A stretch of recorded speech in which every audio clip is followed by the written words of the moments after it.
Talk about a crusher. Yes! Oh! Are you kidding me? And gone!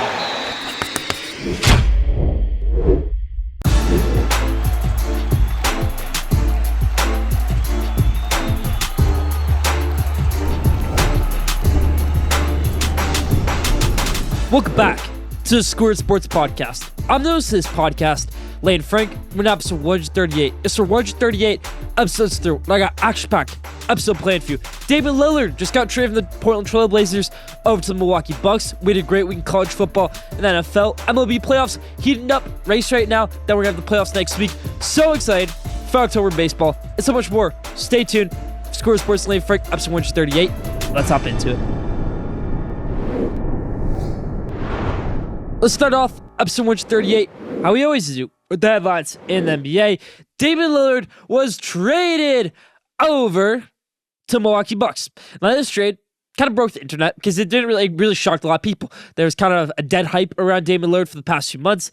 Creeped up a little bit this week, saying, oh, he's going to go to Miami. They're going to put a package together. It's going to be Tyler Hero. It's going to be all these guys for Damian Lillard. They didn't get him.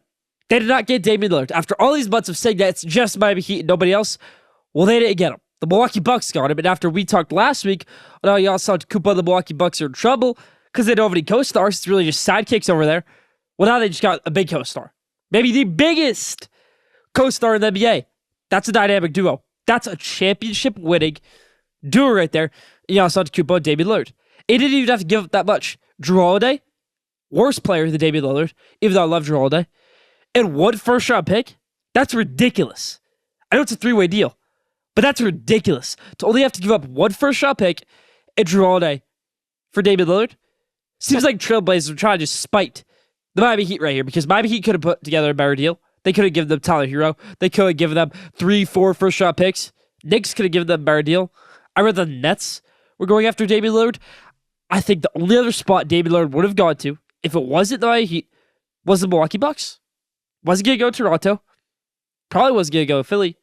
Wasn't going to go to New York. Wasn't going to do the Lakers. Wasn't going to do any other team.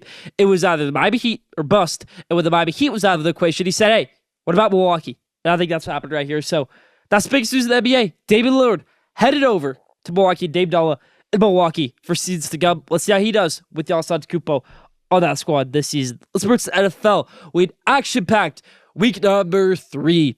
Start things off with our Thursday Night Football.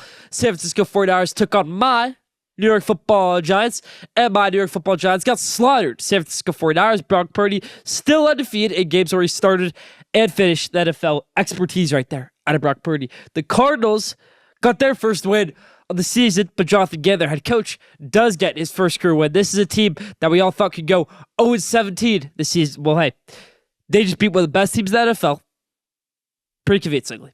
Dak Prescott didn't play well. Defense didn't play well. And that's my concern, because when the defense doesn't play well, I don't think Dak Prescott is a good enough quarterback to win you football games. And that showed right there. So yeah, let's go Arizona. What a win that was right there over the Dallas Cowboys. For the New England Patriots, they got a good win over the New York Jets. Mac Jones, you can say what you want about. Oh, he's a dirty player. He's this, he's that. He gets his team wins. That's all you have to say. 1-2 of the season, but they're going to get more wins coming down the way. Patriots over the New York Jets on Sunday. Packers, they got a great comeback after being down 17-0. They won that game. Jordan Love sees Derek Carr gets hurt, turns things into a different level. Pretty inefficient game out of Jordan Love, but he made the right throws when he needed to. I like it. Packers moved on to 2-1. In the biggest game that we had in the NFL last week was the Miami Dolphins putting up 70 points. 17 points. I have never seen a team score 60 points in my lifetime, let alone 70. Credit to Mike McDaniel. Credit to the Dolphins. Whew. Devon A-Chain, 52 fantasy points. Reed Mostert, 45 fantasy points. Tua Tagovailoa, 4 touchdowns. Tyreek Hill, great game. No Jalen Waddle. And they scored 70. 70. Pretty mind-boggling to me, in my opinion, to score 70 points on Denver Broncos team that says that they pride themselves on defense, that says that they have a good defense. 70 points is 70 points, everybody. That's my thoughts right there. For the Los Angeles Chargers, there in the battle of who's going to go 0-3 versus Minnesota Vikings.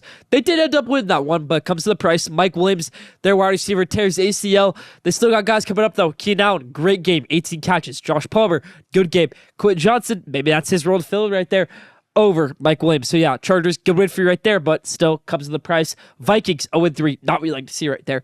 Houston Texans, they avoid going 0-3 by getting a good win over the Jacksonville Jaguars. Jaguars, that's tough for you right there. You're 1-2 right now. Not what you want to see after a team that won a playoff game last year. But Houston Texans, CJ Stroud rolling right now. He's looking like the rookie of the year in the NFL. Pittsburgh Steelers, Kenny Pickett, they got a good win on Sunday Night Football over the Las Vegas Raiders. Kenny Pickett playing well. Steelers looking like another year of no losing record. I think they'll make playoffs again this year. CJ Watt still looking ferocious. Everybody, let's talk about Micah Parsons, Nick Bosa. These guys have the best defense players in the NFL. Give TJ Watt some respect. When he's on the field, he's the best player on the field. TJ Watt showed that on Sunday night.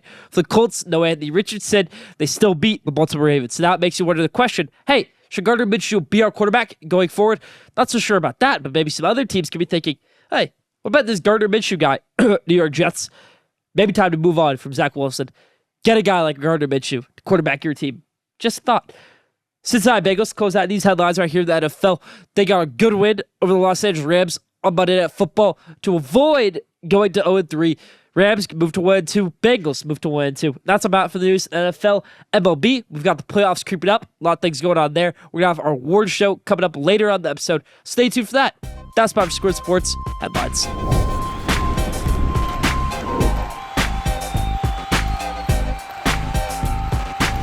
Now, Squared Sports NFL Game Day. Lots to hop into it. If you're new to the show, viewers and listeners, we pick the top NFL games of the week, and we go for that perfect record. Let's get that perfect record this week. Lions versus Packers, Thursday Night Football.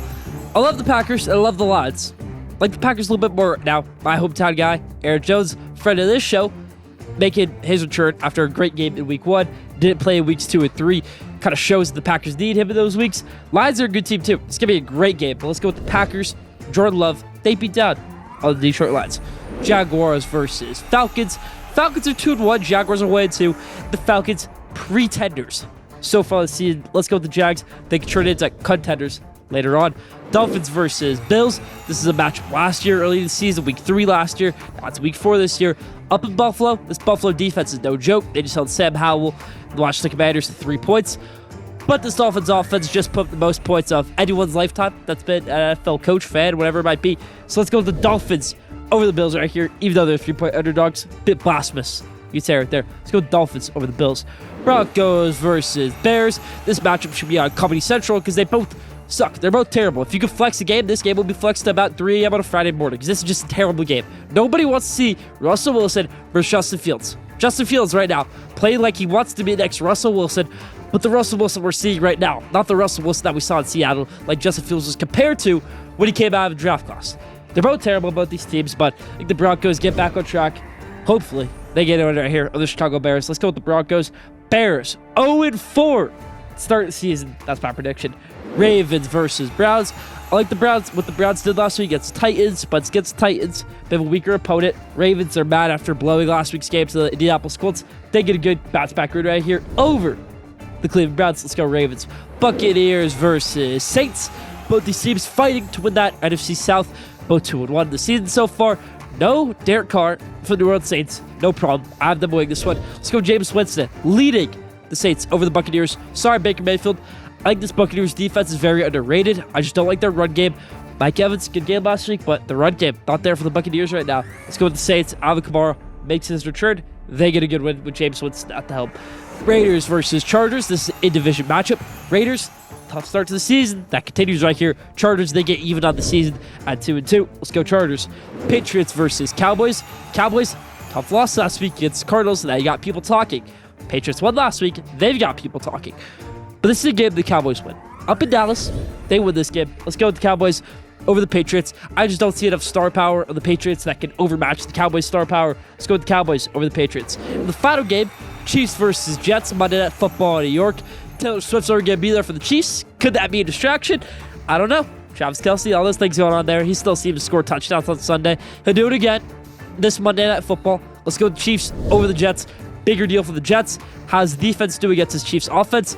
And can Zach Wilson play well? This is the real testament, in my opinion. This game right here for the New York Jets. That's about from my Schoolyard Sports NFL Game Day. NFL predictions. Leave thoughts in the comments.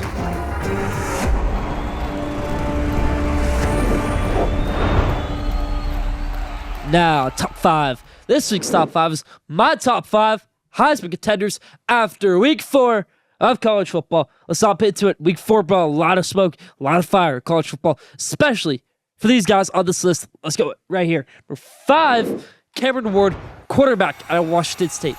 We've been talking about Cam Ward in the show for a while, even since his days over at Incarnate World when he was a transfer, and I said he should have gone to Auburn over Washington State. Regardless, went to Washington State, balled out last year. Now he's doing his thing again this year. They're 4-0. They're ranked high. They just beat Oregon State. The shootout, 38-35. So Cam Ward, you got my respect. You're number 5. Number 4, Shedeur Sanders, everybody. Colorado may have played terrible. Shedeur Sanders may have not played well, but his stats still show that he's a Heisman contender. 11 touchdowns, 1 interception, second most passing yards in the country. That leads you at number 4 on this Schoolyard Sports list. Number 3, the guy he just lost to, Bo Nix, everybody. Bo Nix, college football journeyman, you could say. Second team in college football. Been in college football for a long time. Saw a thing that said his first college game ever was against Oregon, Justin Herbert. I remember that game vividly. And now Justin Herbert is on his 4th year in the NFL. Bo Nix on his 5th year in college. But Bo Nix been balling out since his first game in college football, getting that game winner against Oregon. Played a great game this week for Oregon against Colorado. Funny how those things work out. Bo Nix, number 3, played well for Oregon on Saturday. They got a win. Dan Lanning building something over there. Bo Nix, number 3, getting the ball on the ground and getting the ball through the air. Number 2, his Pac-12 rival, Caleb Williams, our play. A lot of Pac-12's quarterbacks on this list. Actually, all Pac-12 quarterbacks on this list. That's the first time I've realized this right here. Number 1 is Michael Penix. We'll get to that in a second. Number 2, Caleb Williams, winner from last year. He's played well so far, but his team holding him back a little bit. Can run the ball well, but defense just struggling so much right now, holding Caleb Williams and his stats back a little bit. So number 2, Caleb. And number 1, Michael Penix Jr., over 350 yards in every single game this season. He's been great hooking up with his receiver, Romo Dudes. They've got a great receiving room, if not the best in the country. They've got a decent defense. That worries me a little bit, 28 points to Cal, but they still won 52-28. This offense is rolling. Michael Penix Jr., the lefty, putting on for us lefties in this world. But Michael Penix Jr. looked like the best player, best quarterback in college football, and that's my Heisman contenders. All quarterbacks in the Pac-12. Say it again. 5, Cam Ward, Washington State quarterback. 4, Shedeur Sanders, Colorado quarterback. 3, Bo Nix, Oregon quarterback. 2, Caleb Williams, USC quarterback. 1, Michael Penix, Washington quarterback. And guess what? None of them are going to be in the Pac-12 next year, except for Cam Ward and the Washington State Cougars. That's about Schoolyard Sports Top 5. Still more to come.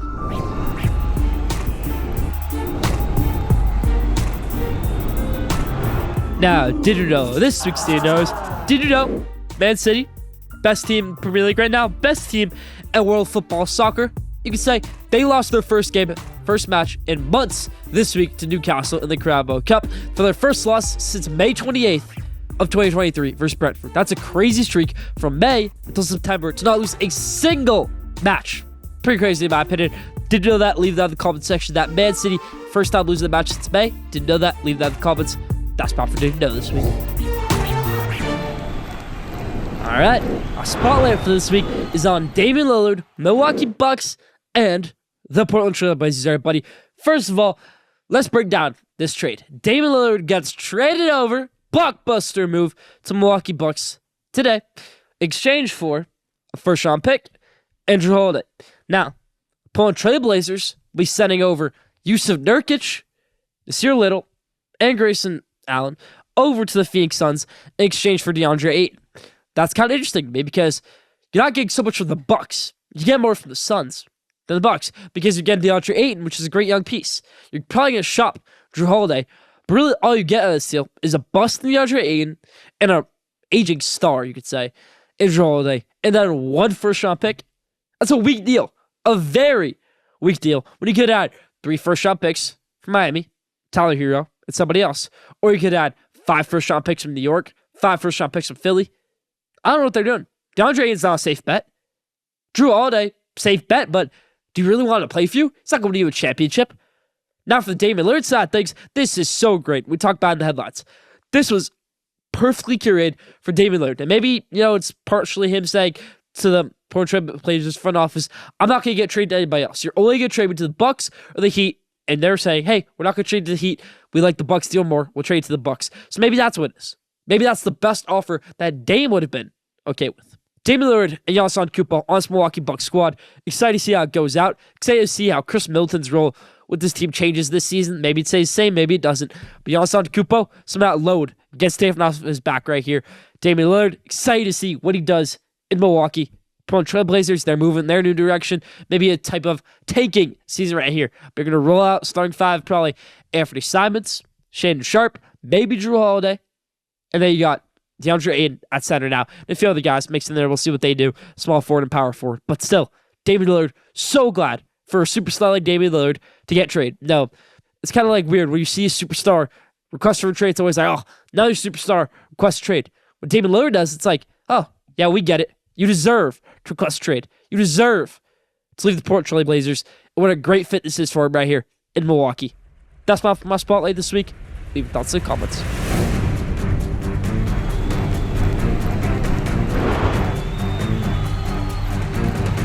Now, college football showcase. The showcase. All right, buddy. My favorite sport to talk about, college football. I consider myself the best mind of college football in the world. 3 of 6 in our hot takes last week, but it was good. 3 of 6. UCLA only lost by a touchdown to Utah. Maybe should have won that game. Clemson definitely should have won that game against Florida State. They choked. They had Jonathan White's a guy who was running a finance job in New York last week. The eyes of the Clemson football team, missing kicks from 20 yards out. Don't get why he's playing. That's why they lost that game. And then for Notre Dame, Marcus Freeman doesn't understand they were supposed to have 11 players in the field in a late game situation where there's 1 second left in the game to win against the top 5 team in the country. But hey, I'm not a college football coach, am I? But I'm just a college football analyst, the best in the world. So let's hop into my Week 4, post-Week 4, top 25, heading into Week 5. Let's hop into it. Number 1, Georgia Bulldogs. 2, my Michigan Wolverines, go blue. 3, Florida State Seminoles. 4, Texas Longhorns. 5, Ohio State Buckeyes. 6, Washington Huskies. 7, Oregon. 8, Penn State. 9, USC. 10, LSU. 11, Alabama. 12, Notre Dame. 13, Oklahoma. 14, Duke. 15, Miami. 16, Utah. 17, North Carolina. 18, Ole Miss. 19, Missouri. Good season so far. 20, Washington State. 21, Tennessee. 22, Louisville. Undefeated, year 1, Jeff Brom. 23, Maryland. 24, Kansas. 25, Colorado Buffaloes. Let's break it down. 1 to 25, Georgia staying number 1. They beat UAB. Michigan number 2. Rocky start against Rutgers. That was it. They destroyed them 34-7 after giving up a touchdown in the third play of the game. Texas, you're at number 4. Florida State, you're at number 3. That's good what you had right there against Clemson, even though it was late in OT. Washington, you're at number 6. Washington, one of the best offense, if not the best offense in the country. It's just the defense that scares me. 5, Ohio State. Ohio State, really close game against Notre Dame, but you gotta give props where props are due. They did beat a top 10 team in the country in Notre Dame. Oregon, number 7. They just slaughtered Colorado. Shut up, Deion Sanders and Coach Prime. Buffaloes got shut up on Saturday against Oregon Ducks. Dan Lake said, hey, they're playing for clicks. We're playing for winning games. We're playing for a college football playoff. We're playing for a national championship. Not to see us get 1 million views on Instagram. That's good stuff right there from Dan Atlantic. That's how they won that game. Penn State, number 8. You get a shutout win in the whiteout versus Penn State. That's something right there from the offense and the defense. Skip over to number 11, Alabama. Good one you had right there against Ole Miss. 15, Miami. Good squad right now. Undefeated in the season. Mario Cristobal, that's what you'd like to see. 14 is Duke. They have a great game coming up this week against Notre Dame. If you win that game, you go to 5-0. Maybe you're in the top 10. College game days there for the first time ever this week. 18 is Ole Miss. Good game coming up this week against LSU. 21, Tennessee. Really kind of staying that dormant stage right now because you lost over to Florida, and I have to wait a few games till you can get another big game matchup. And if you win that, your season keeps on going. If you lose, college football playoff hopes are over, in my opinion. 23, Maryland look like a top 5 team in the Big Ten right now. They're undefeated and rolling. Start the season. 24, Kansas. They have a good matchup against Texas this week. 25, Colorado. Keeping them ranked. A lot of people unranked. 8 people unranked. Give them one more chance. Let's see what they can do against USC this Saturday. My picks coming up next. My hot takes. Stay tuned.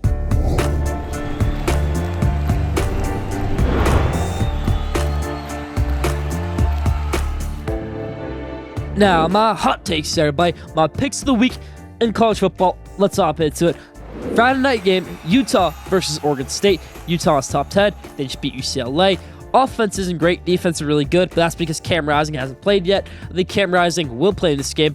Oregon State just got their first loss of the season to Washington State last week. Sorry, DJ Ungley, like we were doing over there, but let's go with Utah over Oregon State this matchup on Friday night. Let's take Utah over that Oregon State in that ranked-on-ranked matchup. Next one, USC versus Colorado. USC, great offense, but we just saw them give up a bunch of points to Arizona State, the worst team in the Pac-12, the worst team in the Power 5, in my opinion. They can say Colorado's offense can't do much because they did nothing against Oregon. Oregon's top 10 defense in the country. USC is not. Colorado can put up big points against TCU. A very bad defense. Put up a lot of points against Colorado State. Very bad defense. Put up a lot of points against Nebraska. A very bad defense. You see where I'm going with this. I think Colorado comes close with USC. I don't think they win. I think they come close. Closer than people think with USC. Shootout. Let's go with USC over Colorado. Close, though. Next game, Texas versus Kansas. Texas blew out Kansas last year, and that was on the road. I think that happens again this year at home. They eventually happened in 2021. Jalen Daniels is a really good quarterback for Kansas. I like what Kansas has. Lance Leipold, whether he leaves this season or not, I think I still love what they're doing over there in Lawrence, Kansas. So let's go with Kansas to lose this one in Texas still, though. Texas, great running game they have right now. Cedric Baxter, Quinn Ewers-Slim, the Rocket quarterback. You got J. Tavion Sanders at tight end. Xavier Worthy always doing his thing at wide receiver. So Texas, one of the most complete teams in the country. Let's go with Texas over Kansas on Saturday at home. Sorry, Kansas. Go Longhorns. Next game, LSU versus Ole Miss. I like what Jackson Dart has done over at Ole Miss. I like Quinshon Junkins. I liked Michael Trigg until I saw he got kicked off the team today for unknown reasons. Maybe that leads to my pick grade. LSU squeaked by Arkansas last week. But that's a good Arkansas team. That's a good one to pull out right there. They played great against Mississippi State 2 weeks ago. I think they played great again this week against Ole Miss. Ole Miss lost to LSU last year at home. This year they lose to them on the road. Let's go with LSU over Ole Miss this Saturday. SEC ranked-on-ranked matchup. Florida versus Kentucky. Florida's ranked, not undefeated. Kentucky is undefeated, but not ranked. Something's got to give. Devin Leary, 9 touchdowns, 5 interceptions on the season. They can throw some more interceptions this week. And I got Florida, Graham Mertz leading this squad. Go Gators. Going into Kroger Field after they lost there in 2021 with Emory Jones as their quarterback. Kind of ended the Dan Mullen era right there. Getting their second loss that season. Ending that season for them, their college ball playoff hopes. They avenged that this year. They get a good win against Kentucky. They moved to 4-1 the season. Move up in the rankings. Let's go with Graham Mertz and Florida over Kentucky on Saturday. And the last game, and the best game of the week, the Duke Blue Devils versus the Notre Dame Fighting Irish. I was up at Duke last week. They didn't have a game. They were on the road. But you could just tell the environment there. They want to win. Players, the fans, the stadium, everybody knows there's going to be winning done.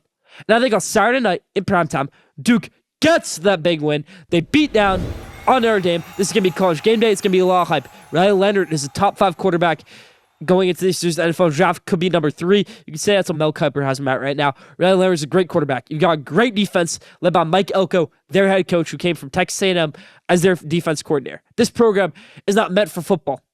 Duke is meant for basketball. Duke is meant for academics, not football. And that's changing right now. Duke football on the rise. They're ranked. They're top 15 in my rankings right now. They're undefeated. They move up even more after this week. Let's go with Duke.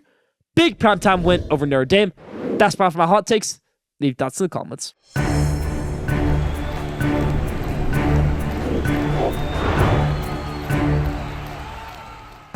Now, let's continue tradition right here on Scored Sports. This is our 4th NFL season right here on Scored Sports. We've been doing it since I was 12.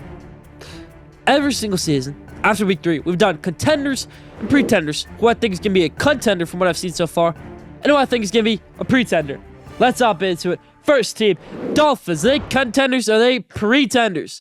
They are contenders a million times. Yes, they're contenders. 70 points, that makes contenders. Great drafting, Devon A-Chain, that's a contender right there. Great quarterback, great running back duo, great receivers, and amazing defense. Dolphins are most definitely contenders. The Steelers, are they contenders or are they pretenders? 2-1 to start the season. They've got some good comeback wins against the Raiders and against the Browns. They're contenders. Kenny Pickett, like what I've seen from him so far. Najee Harris is still a very slow running back. I don't think he's a good solution right there. But this defense is very good. TJ Watt is playing very well. So I think the Steelers are most definitely contenders. Next team, their AFC North rivals, the Cleveland Browns. Are they contenders or are they pretenders? They're 2-1, but they're pretenders, everybody. I don't think the Browns are contenders. Deshaun Watson's a good quarterback. He's not the same Deshaun Watson that we've seen in past few years. He won't be. And that's controversy, and that's other things around it. No running game now. Jerome Ford's a good running back, but not good enough as Nick Chubb. Kareem Hunt, how does that work out for you right there? Amari Cooper, can he lead his receiving room? There's too many question marks around this team. I think they're pretenders. I don't think they make the playoffs. Browns don't make the playoffs. They are pretenders. The Lions, for so many years, the Lions have been pretenders. They're finally contenders. They're going to bite your kneecap on the way up also. Credit Dan Campbell for that. Aiden Hutchinson, dog. This team is amazing right here. Jared Goff, great quarterback. Former number overall pick for a reason. Jared Goff gets way too much hate for being a Pro Bowl level quarterback year in, year out. Exactly what this team needs. Good running game. Jahmyr Gibbs getting things going in his rookie season. Lions are contenders, in my opinion. The Colts, pretenders and contenders. They're 2-1, but they're pretenders. 2 wins, 1 loss, but still pretenders. Your 2 wins are against the Ravens in a very lucky game, and against Houston Texans in CJ Stroud's second career game. And then your loss against the Jacksonville Jaguars. Not a great team right now, Jacksonville Jaguars. So like the Colts, pretenders. They don't make the playoffs. Solid start, but sorry, Gardner Minshew. Sorry, Anthony Richardson. Sorry, Shane Steichen. You guys do not make the playoffs this year. You guys are pretenders. The Falcons, pretenders or contenders. Desmond Ridder finally got his first career loss on Sunday, but they are pretenders, in my opinion. Bijan Robinson is a good running back. Tyler Algier, also a good running back. But Desmond Ridder, that's the biggest question mark they have right there right now. Arthur Smith's a good coach, but this defense, Desmond Ridder, that's my biggest question. That's why they're pretenders, in my opinion. The Seahawks, they are contenders. They do exactly what they did last season. That's what they're doing right now. They're rolling. They had a tough first game against the Rams, but they've won their past 2. DK Metcalf, Tyler Lockett, Geno Smith. Good running game of Zach Charbonnet, Kenneth Walker. So yes, Seahawks are contenders, in my opinion, and that's a good defense to go around with it. And the final one right here, Tampa Bay Buccaneers, contenders or pretenders. As much I'd love to say Baker Mayfield can lead this squad to a playoff win, a Super Bowl, whatever it might be, that's just not the truth. They're pretenders, everybody. 2-1, pretenders, Tampa Bay Buccaneers. That's about pretenders, contenders for the 4th NFL season right here on Squared Sports. Leave your thoughts in the comments. That's about for that this week.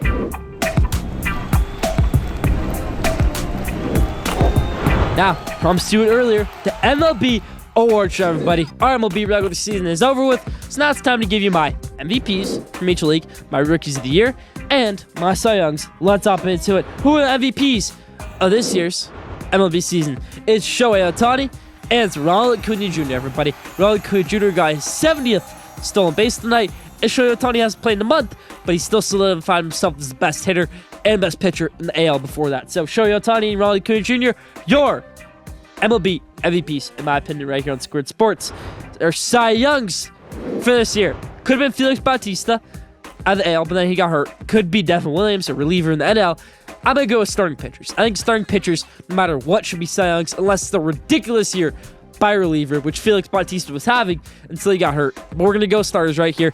Garrett Cole of the New York Yankees, Spencer Strider of the Atlanta Braves.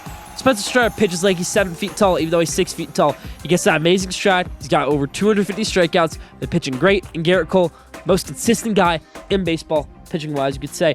Garrett Cole, Spencer Strider, your Cy Youngs. And to finish it out, who are your rookies of the year? Number B. For the AL, I've got Orioles rookie Gunnar Henderson. Been playing great so far.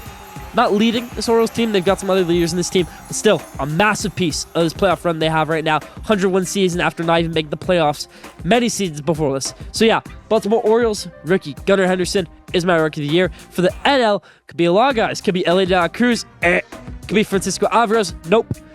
Could be Corbin Carroll. I'm going to say no. I'm going to go to New York Mets rookie starting pitcher Kodai Senga. 29 starts, 200 strikeouts. It's a great rookie season for you right there. Kodai Senga is very experienced. He's 30 years old. I like Kodai Senga and Gunnar Henderson as my rookies of the year. That's about for the Squared Sports MLB Award Show. Leave your thoughts in the comments.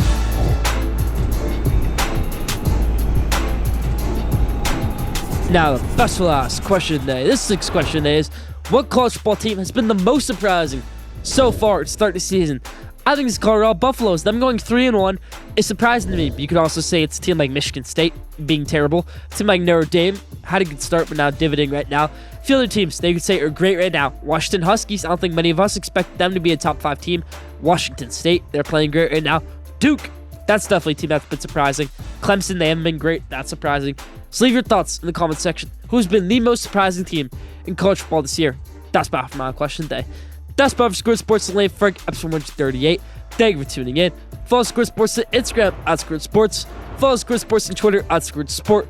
Don't forget to subscribe, rate, and review for the best sports content in the world. We'll be back here next week, episode 139. Stay tuned.